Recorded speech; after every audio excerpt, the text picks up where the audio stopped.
ఐదో విషయంకి వస్తున్నాను. హింసించడం అనండి. హింసించడం అనండి. అంటే ఏంటి? ఇంతకీ ఒకరిని బాధ పెట్టడం, హింసకి అసహించుకోవడం, ఒకరిని ఎక్కువ దుఃఖంలో పెట్టడం ఎక్కువ. ఇప్పుడు పిల్లలకి స్కూల్ సెలవులు ఇస్తారు, కొంచెం సెలవులు ఇస్తారు. ఒకవేళ పొద్దున్న లేకనే రాయ్ ఎక్స్ కదా బైబిల్ తీ అని అనుకోరు, ఆడు కాసేపు తీసాడు అనుకో కష్టం మీద. టిఫిన్ పెట్టి నీ పుస్తకాలు తీ చదువుకో అను. మమ్మీ ఆడుకోవడానికి వెళ్తాను మమ్మీ అంటాడు. ఆడు సెలవులు కదా మమ్మీ, హాలిడేస్ కదా మమ్మీ ఆడుకోవడానికి వెళ్తాను అంటాడు. నార్మల్ పుస్తకాలు తీ అని అనుకోండి. మధ్యాహ్నం భోజనం చేసి పొడుగు పెట్టేసి మళ్ళీ సాయంత్రం లేపేసి కొంచెం టీ కాఫీ టిఫిన్ ఇచ్చేసి మళ్ళీ పుస్తకాలు తీ అంట. పొద్దున సాయంత్రం వరకు పుస్తకాలు తీ అంటారే ఉంటారు తల్లులు తండ్రులు. వాళ్ళు ఎలా ఫీల్ అవుతారు అప్పుడు?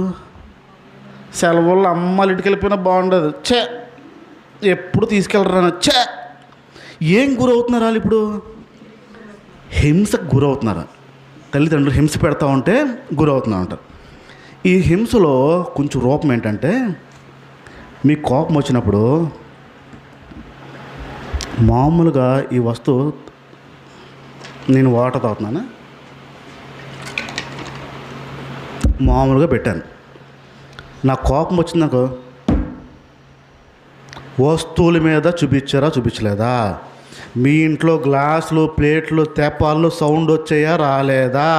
గిన్నెలు గరిటెలు సౌండ్ వచ్చాయా రాలేదా? బిందులు చుట్టలు పడ్డాయా పడలేదా? ఎందుకు పడ్డాయి? మీ లోపల ఉన్న చూడండి, మీ వస్తువుల మీద చూపిస్తూ ఉంటావు చూడండి.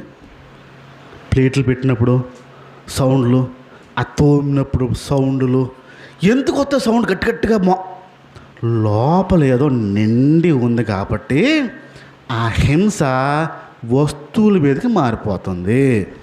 వస్తువులు పెట్టారు ఎప్పుడైనా అలాగా? వస్తువులు ఎప్పుడైనా పెట్టారులాగా సౌండ్లు చేసుకుంటూ మీలో ఉన్న కోపాన్ని చూపించడానికి వస్తువుల్లో చూపిస్తా చూడండి. ఖచ్చితమైన కోపపు లక్షణం అది. మీ ఇంట్లో వస్తువులు సౌండ్ వచ్చాయా, సౌండ్ చేశారా, మీలో కోపం ఉన్నట్టే. కోపంతో చేసినప్పుడు ఖచ్చితంగా పని చేస్తారు చూడండి. ఆడవాళ్ళు ఎక్కువ చేస్తారు ఆ పని.